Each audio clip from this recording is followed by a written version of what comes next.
So for those of you who don't know me, and most of you I've met by now, well, most of you have met Thorn by now. My name is Dan White. I spent 25 years, 2 months, and 7 days in the military, all within Special Operations Command. My last actual fun job was a dog handler, and I've got a few things to read to you, a couple stories. There's some slides and pictures. Most of the photos you'll see are of my old dog. You'll see a lot of photos of my old dog and some of my new dog. Thorn was a gift from God, and I'll get into it a little bit more. He couldn't have come at a better time. And by supporting Special Operations Wounded Warriors, we're a 501c3 nonprofit. Nobody gets a paycheck in our organization. By doing that, you're not just making a veteran's life better, you're saving veterans' lives. So on behalf of myself, Thorn, the entire SOW family, the entire Baden Canine family, I would like to thank each of you for being at this event. My name is Daniel White, and I'm a proud SOW Canine recipient. If you were to cut your hand, you would get a Band-Aid or possibly some stitches.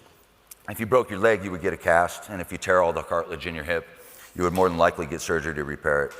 But what do you do when you've seen or done things so horrible that it affects every thought in your waking and sleeping night? There isn't a Band-Aid or stitches that can stop the repetitive night terrors of incoming mortar rounds or an RPG screaming in a direction.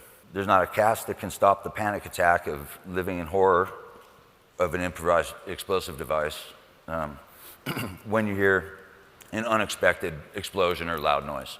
There's no surgeon who can repair the lifelong heartache one experiences when his brother in arms is fatally wounded on the field of battle, loaded onto a medical helicopter with no time for a proper goodbye or even to say, "I love you, brother," 2 days before he was supposed to go home.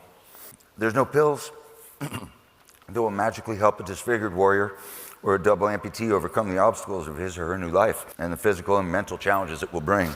And these are not issues that can be treated in the emergency room and will most likely take the help of a behavioral health specialist, and they'll last a lifetime. However, what can be done to help ease the pain, sorrow, and confusion is therapy. And most of the time we find that therapy in the shrink's office. Sometimes therapy can be found in a new companionship, such as with the Service Canine. SOW, the Special Operations Wounded Warrior Service Canine Program, specializes in pairing veterans with the right service dog, one that has been highly trained in obedience, and in many cases, tailored to meet the specific needs of our nation's veterans. SOW has partnered with Baden Canine, known globally for the highest quality canines, from military working dogs to protection dogs to service and companion dogs.